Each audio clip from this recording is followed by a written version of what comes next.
Parmi les manuscrits religieux anciens, rares sont ceux qui suscitent autant de curiosité que le livre d'Hénoch. Rempli d'histoires fascinantes sur des anges rebelles, des créatures gigantesques, des connaissances cachées et des prophéties sur la fin des temps, ce texte continue de fasciner les érudits et les curieux de nos jours. Ces derniers temps, il est revenu sur le devant de la scène, devenant même le sujet de discussion du podcast populaire The Joe Rogan Experience. Après tout, pourquoi le Vatican a-t-il décidé de rejeter ce livre? Et qu'a révélé l'intelligence artificielle en enquêtant sur son véritable contenu? Le livre d'Hénoch est une œuvre juive ancienne qui, bien que largement respectée par certains groupes à son époque, a fini par être rejetée ou oubliée par le courant dominant du judaïsme et du christianisme. Bien qu'il ne fasse plus partie de la Bible hébraïque officielle ni du canon de la plupart des confessions chrétiennes. Le livre continue de susciter l'intérêt des historiens, des théologiens et de tous ceux qui s'intéressent aux mystères bibliques. Les spécialistes datent différentes parties du manuscrit entre 300 et 100 avant JPRC, environ, suggérant qu'il a été publié à une époque complexe où de nombreuses idées religieuses étaient partagées et consignées. Cette chronologie le rapproche d'autres écrits importants qui ont circulé au sein des communautés juives au cours des siècles précédents et suivant le début de notre ère. Le texte est préservé dans son intégralité au sein de l'Église orthodoxe éthiopienne, qui conserve le livre d'Hénoch dans son recueil d'écriture. Cette acceptation signifie que, bien que la plupart des confessions chrétiennes occidentales et des communautés juives ne le considèrent pas comme canonique, il demeure officiellement reconnu par l'une des églises chrétiennes du monde. Dans ce contexte éthiopien, le livre est parfois appelé un Hénoch, afin de le distinguer des écrits apparentés apparus ultérieurement. Historiquement, le livre d'Hénoch a fait l'objet de débats quant à son origine et à sa légitimité. Des références anciennes à ce livre apparaissent dans les écrits des pères de l'Église, tels que Tertullien et Clément d'Alexandrie, qui le citent ou le vénèrent parfois. Parmi les manuscrits de la mer Morte découverts à Qumran, des fragments du livre d'Hénoch en araméen ont été découverts, confirmant qu'il était disponible et probablement bien étudié par certains groupes juifs à la fin de la période du Second Temple. Le texte s'articule autour des visions et des enseignements attribués à Hénoch, un personnage biblique présent dans le livre de la Genèse. Hénoch aurait vécu 365 ans, soit une durée nettement inférieure à celle des autres patriarches mentionnés dans la Genèse. De plus, la Bible affirme qu'Hénoch a marché avec Dieu et a été enlevé par lui, plutôt que de connaître la mort. Cette brève référence dans la Genèse a donné naissance à de nombreuses traditions qui ont approfondi sa vie, sa relation avec le divin et sa destinée. Il était naturel pour les auteurs ultérieurs de spéculer sur le rôle unique d'Hénoch parmi les personnages bibliques, et le livre d'Hénoch en est l'un des principaux fruits. Étant donné qu'une grande partie de la littérature juive ancienne visait à expliquer des mystères non abordés par la Torah ou les prophètes, il n'est pas surprenant que l'histoire singulière d'Hénoch ait inspiré de nouvelles œuvres. Au cours des siècles précédant l'époque de Jésus, les groupes juifs ont produit un certain nombre de textes, souvent qualifiés d'apocryphes ou de pseudépigraphes, qui répondaient à des questions non abordées dans les écritures officielles. Le livre d'Hénoch appartient à cette vaste catégorie. Il tente de combler des lacunes, notamment concernant les anges, la nature de l'univers et la fin des temps. Au fil du temps, le livre d'Hénoch a été largement ignoré par les autorités religieuses dominantes. Certains affirment que cela s'explique par ses affirmations surprenantes concernant des anges déchus, la naissance de géants appelés Néphilim et la possibilité d'une transmission de connaissances avancées à l'humanité. D'autres soulignent que ces références ressemblent trop à des descriptions d'un Messie à venir, un personnage que les premiers chrétiens allèrent bientôt associer à Jésus-Christ. Ces facteurs l'ont rendu controversé tant au sein du judaïsme rabbinique que dans de nombreux cercles chrétiens. Pourtant, il a survécu en Éthiopie, où il demeure un texte vivant, Hénoch dans la généalogie biblique. Hénoch est présenté dans la Bible hébraïque comme faisant partie de la généalogie qui remonte à Adam, le premier homme. Selon la Genèse, il est l'arrière-grand-père de Noé, ce qui le rattache directement à la lignée du récit du déluge. Cette partie de la généalogie se trouve dans Genèse 5, qui nomme les patriarches d'Adam à Noé. Chaque patriarche est décrit comme ayant vécu plusieurs siècles. Mais Hénoch se distingue par sa vie de 365 ans, puis par sa disparition, car Dieu l'a pris. Cette expression, Dieu l'a enlevé, a intrigué les croyants et les érudits. Pendant des siècles, la plupart des personnages bibliques meurent simplement, Mais l'histoire d'Enoch est particulière. Cette différence a conduit à l'idée qu'il aurait pu être enlevé ou transféré au ciel sans connaître la mort de manière habituelle. Dans le texte néo-testamentaire d'Hébreux 11:5, il est fait référence à Enoch, qui n'a pas vu la mort grâce à sa foi. Cette brève déclaration biblique a alimenté de nouvelles spéculations, alimentant les récits rassemblés dans le livre d'Enoch. Les traditions et le folklore juif élaborent souvent des récits sur les personnages bibliques avec des descriptions minimales mais évocatrices. Dans le cas d'Enoch, l'écart était suffisamment important pour permettre à des mythes entiers ou à de longs récits de se développer autour de lui. Des interprètes ultérieurs ont affirmé qu'Enoch aurait découvert les mystères de la création, la structure de l'univers et le fonctionnement des cieux, qu'il aurait tous consignés, par écrit pour les générations futures. Il convient également de noter que certaines traditions identifient Enoch à Melchisédek, un mystérieux roi prêtre mentionné dans la Genèse à l'époque d'Abraham. Melchisédek est décrit comme un prêtre du Dieu Très-Haut. Son apparition, soudaine et l'absence d'antécédents familiaux dans le livre de la Genèse en font un personnage fascinant. Bien que cette identification d'Enoch à Melchisédek ne soit pas universellement acceptée, elle s'inscrit dans une tradition plus large qui tente de relier différents personnages anciens ayant entretenu des relations singulières avec Dieu et l'humanité. Dans divers textes apocryphes et pseudépigraphiques, Enoch est représenté partageant sa sagesse avec ses descendants, souvent axés sur des thèmes moraux, spirituels ou cosmiques. Il est présenté comme un homme juste qui excellait dans un monde de plus en plus corrompu, en particulier dans les générations précédant le déluge. Si l'on ajoute à cela le fait que Enoch n'aurait pas connu la mort ordinaire, on comprend aisément pourquoi les récits de ses voyages vers les royaumes célestes se sont répandus dans les textes religieux anciens. Le livre d'Enoch utilise ce contexte pour développer des récits relatant ses rencontres avec des êtres divins, ses avertissements aux anges déchus et son rôle dans la révélation de la sagesse cachée à l'humanité. Malgré son exclusion de la Bible hébraïque, Enoch demeure un personnage célèbre grâce aux récits intrigants de sa disparition et aux nombreuses légendes qui l'entourent. Les mystiques juifs médiévaux, notamment ceux de la tradition Merkaba, le présentèrent parfois comme un scribe céleste ou une figure angélique. Cette idée selon laquelle Enoch se serait transformé en ange après avoir été enlevé par Dieu se reflète dans certains passages du livre d'Enoch, où il assume un rôle qui dépasse celui d'un simple prophète ou sage humain. Un thème central du livre d'Enoch est l'histoire des anges, appelés les veilleurs, chargés de veiller sur l'humanité, mais corrompus. Ces veilleurs, au nombre de 200, sont venus sur terre à l'époque de Jared, le père d'Enoch, et ont conclu un pacte pour mener à bien leur plan. Semjaza est désigné comme leur chef dans la plupart des versions du texte, et il craint que s'il ose seul enfreindre la loi divine, il en portera seul la responsabilité. Cependant, les autres anges commettent le même acte, jurant ensemble. Leur péché consiste à prendre des femmes humaines pour épouses et à enseigner à l'humanité une connaissance interdite. Cette idée apparaît brièvement dans Genèse 6:1-4. Les fils de Dieu voient la beauté des femmes humaines, les prennent pour épouses et engendrent une progéniture hybride appelée Néphilim. Dans le livre d'Enoch, ces Néphilim sont décrits comme des géants sanguinaires qui ravagent la terre avec violence et malveillance. Le texte précise que ces géants étaient immenses et qu'ils consommaient une grande partie des ressources de la terre, allant jusqu'au cannibalisme et à d'autres formes de corruption. L'un des veilleurs en particulier, Azazel, enseigne aux humains le travail du métal, le maniement des armes, les cosmétiques et d'autres techniques qui mènent à la vanité et à la violence. D'autres enseignent les enchantements, l'astrologie, la connaissance des nuages et le fonctionnement des constellations. Cette diffusion soudaine de connaissances avancées, selon le livre d'Enoch, éloigne les humains de leur vénération naturelle pour Dieu. Au contraire, cela conduit à l'orgueil, aux guerres et à divers péchés. L'apparition de ces anges, déchus, et de leurs enfants géants, devient l'une des principales causes du déluge. Dans le récit d'Enoch, les archanges Michel, Uriel, Raphaël et Gabriel implorent Dieu d'intervenir contre les veilleurs et leurs enfants. Dieu envoie Uriel avertir Noé du déluge imminent et lui apprendre à survivre.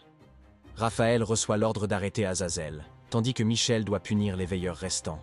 Cela explique comment le chaos est finalement contenu et comment seule la lignée vertueuse de Noé survit. Cette histoire sert de toile de fond au récit biblique du déluge, suggérant que la corruption de l'humanité n'était pas seulement Un échec moral, mais aussi en partie causé par des êtres angéliques qui ont introduit des arts interdits.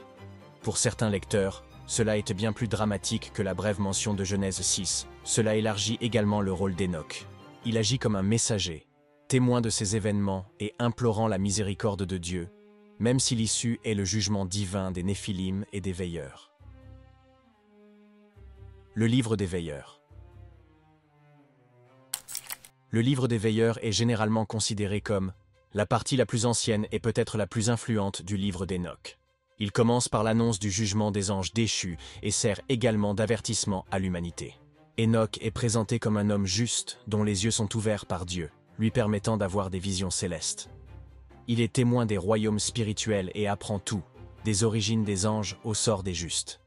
Il est frappant de constater que cette section présente Hénoch comme un médiateur. Il est informé du châtiment imminent des veilleurs, mais ceux-ci lui demandent également d'intercéder en leur faveur auprès de Dieu. Dans certaines versions, il porte la requête des veilleurs au trône divin, bien que la demande de pardon soit refusée. Cette partie du texte souligne la gravité de l'ordre cosmique. Les anges ont un rôle spécifique, et franchir les frontières entre le divin et l'humain entraîne de graves conséquences. Le livre des veilleurs décrit également les voyages d'Hénoch à travers différentes parties de la création. Il visite différentes couches du ciel ou des lieux mystiques, tels que des lieux où les esprits des morts attendent leur jugement et où les anges pécheurs sont emprisonnés. Ces descriptions constituent l'un des premiers exemples de littérature apocalyptique juive dans laquelle un visionnaire est guidé à travers les réalités célestes pour y découvrir des secrets sur l'avenir ou la structure morale de l'univers. Cette section met fortement l'accent sur le thème de la fin prochaine. Elle explique qu'un jour Dieu viendra avec ses saintes armées pour juger tous les êtres. C'était un message puissant adressé au peuple vivant une époque incertaine, leur rappelant que tout pouvoir terrestre doit se soumettre à une autorité supérieure. Le livre des veilleurs rappelle également à ses lecteurs que, si les anges sont puissants, ils ne sont pas au-dessus de la loi divine, et que l'humanité sera elle aussi tenue responsable de la manière dont elle réagira à la connaissance reçue. En explorant le rôle d'Hénoch, nous découvrons qu'il est plus qu'un observateur. Il devient un canal de sagesse qui explique à la fois la raison du déluge et le code moral inébranlable de Dieu. En même temps, en fournissant plus de détails sur les « fils de Dieu » mentionnés brièvement dans la Genèse, le texte tente de répondre à la question de savoir pourquoi le monde était si moralement corrompu avant l'époque de Noé. Le livre des paraboles. Le livre des paraboles, qui couvre les chapitres 37 à 71, déplace l'attention directe des veilleurs vers des thèmes plus larges tels que le jugement, l'espoir messianique et la fin des temps. Il parle d'un personnage appelé le Fils de l'homme, l'élu et le juste, assis sur un trône de gloire. De nombreux érudits y voient des parallèles avec les idées sur le Messie qui apparaîtront plus tard dans les écrits chrétiens. Dans ces chapitres, Hénoch continue d'être le destinataire de visions. Mais celle-ci concerne désormais le sort des dirigeants, des pécheurs et le jugement dernier du monde entier. Ce texte est souvent considéré comme une évolution, s'appuyant sur le récit présenté dans le livre des veilleurs. Alors que les veilleurs mettent de l'accent sur la corruption des anges et de leur descendance, le livre des paraboles étend l'idée de la justice divine aux dirigeants humains et aux gouvernements impies. L'expression « fils de l'homme » est, ici, essentielle. Dans la Bible hébraïque, « fils de l'homme » signifie généralement simplement « être humain ». Mais dans ces chapitres d'Hénoch, il semble désigner un titre particulier, désignant un individu élu qui jugera le monde avec justice. Le Nouveau Testament utilise fréquemment le terme « fils de l'homme » pour désigner Jésus, notamment dans les évangiles. Certains lecteurs y voient un lien, suggérant que les premiers auteurs chrétiens connaissaient peut-être le livre des paraboles et en empruntaient le langage. Cependant, le livre des paraboles n'ayant pas été retrouvé, parmi les fragments de Qumran, des doutes subsistent quant à sa datation exacte. Il est possible qu'il soit apparu après que d'autres sections d'un Hénoch furent déjà connues. Le livre des paraboles offre néanmoins un aperçu de la pensée juive sur les médiateurs célestes et les événements de la fin des temps. Il décrit un monde où les justes seront récompensés. Les méchants subiront le châtiment divin et les dirigeants oppresseurs n'échapperont pas à leur sort. La présence d'une eschatologie aussi détaillée reflète le climat religieux de l'époque du Second Temple, alors que de nombreux groupes juifs étaient confrontés à des troubles politiques, à la domination étrangère et à l'incertitude quant au moment où la justice divine se manifesterait. Ces chapitres présentent également d'autres figures angéliques, dont certaines guident Enoch dans ses visions.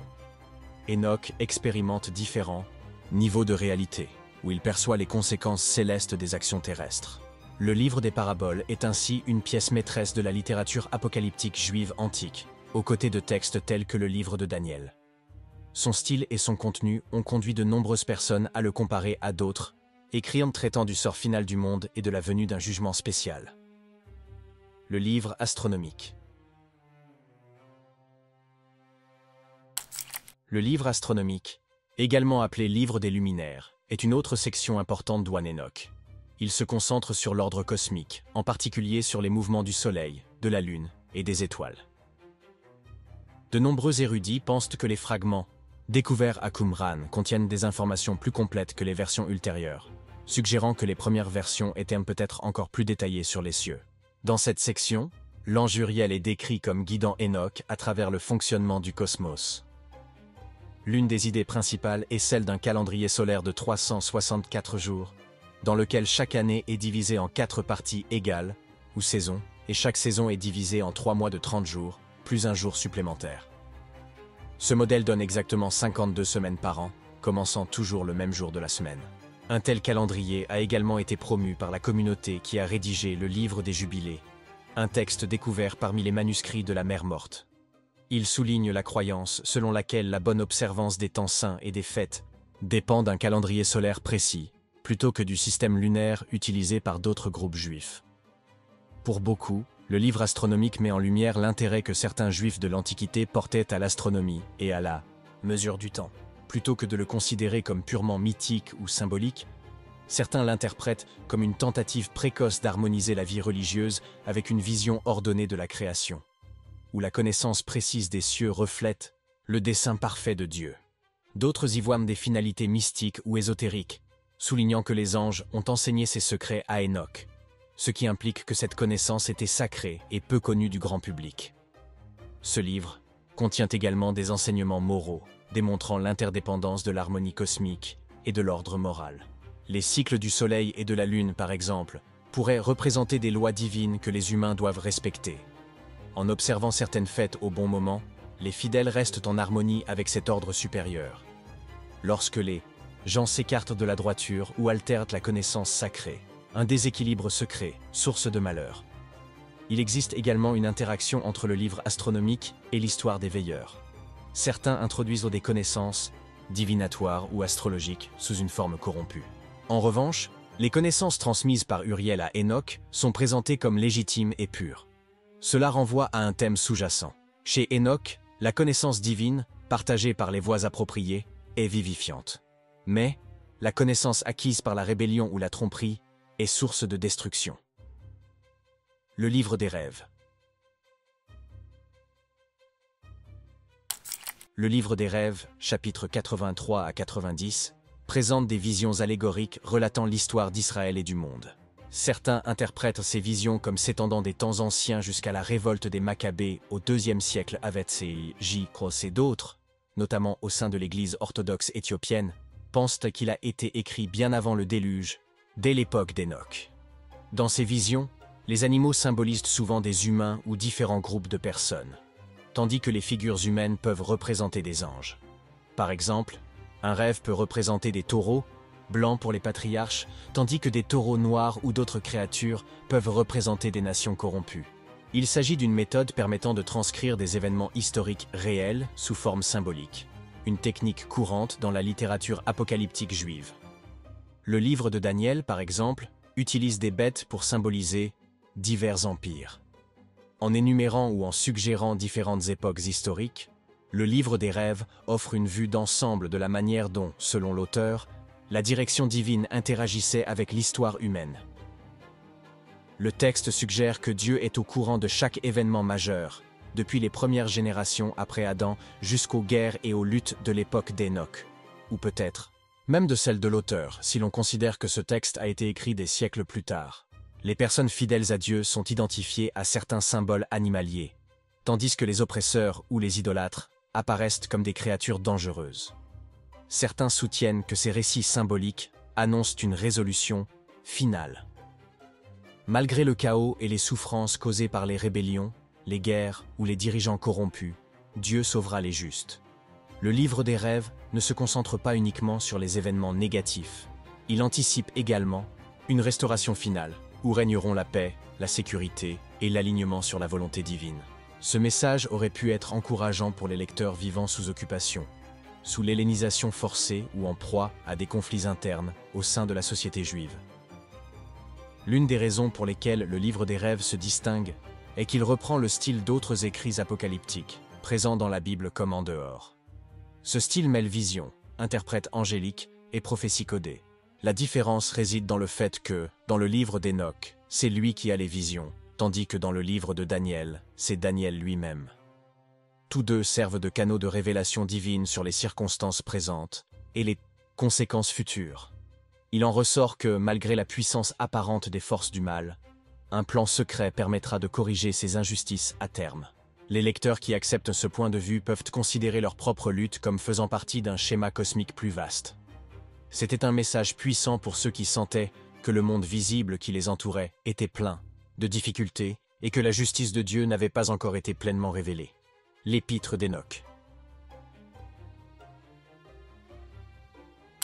L'Épître d'Enoch, qui couvre généralement les chapitres 91 à 108, rassemble un mélange d'enseignements éthiques, de visions apocalyptiques et de prophéties spécifiques. Une partie de cette section comprend ce qu'on appelle l'Apocalypse des semaines. L'histoire du monde y est divisée en 10 semaines, chacune représentant une période ou une dispensation spécifique. 7 de ces semaines appartiennent au passé et 3 sont tournées vers l'avenir. Le texte se conclut par la vision d'un nouveau ciel, d'une nouvelle terre et d'âges sans fin de bonté et de justice. L'Épître aborde également les devoirs moraux et spirituels, souvent à travers des discours adressés aux proches d'Enoch, comme son fils Mathusalem. Enoch évoque le choix entre la voie de la justice et celle de l'erreur, liant ce choix au jugement final de Dieu. L'une des raisons pour lesquelles l'Épître est importante est qu'elle réunit le rôle d'Enoch en tant que prophète et enseignant. Contrairement aux sections précédentes, axées sur les événements cosmiques et les actions des anges, nous y trouvons une exhortation morale plus directe destinée aux humains. Un passage fascinant apparaît dans la section intitulée « La naissance de Noé », où sont relatées les circonstances de sa naissance. On dit que Noé avait une apparence particulière, avec des traits qui ressemblaient davantage à ceux des anges qu'à ceux d'humains ordinaires. Ce détail renvoie à des thèmes antérieurs d'intervention divine ou angélique dans les généalogies humaines. Si le livre canonique de la Genèse ne mentionne aucun signe inhabituel à la naissance de Noé, le livre d'Enoch approfondit cette lacune, suggérant un lien plus étroit avec le royaume céleste. L'Épître d'Enoch aborde également la notion d'un jour de jugement futur. Elle réaffirme que tous les actes cachés seront révélés et que ceux qui resteront fidèles aux principes divins seront récompensés. Les méchants, en revanche, subiront le châtiment nécessaire. Cet avertissement répété reflète un schéma courant dans les textes apocalyptiques, où l'on trouve des appels pressants à la repentance face à l'imminence du jugement dernier. De plus, l'Épître fait référence à la génération de la lumière et à celle des ténèbres, ce qui peut être interprété comme une division symbolique entre ceux qui adhèrent à la vérité divine et ceux qui persistent dans l'erreur. De nombreux interprètes relient ces idées à une vision du monde apocalyptique courante à l'époque du Second Temple, une époque marquée par la domination étrangère, les tensions internes et les débats sur la bonne manière de suivre la loi divine. Point de vue des premiers pères de l'Église.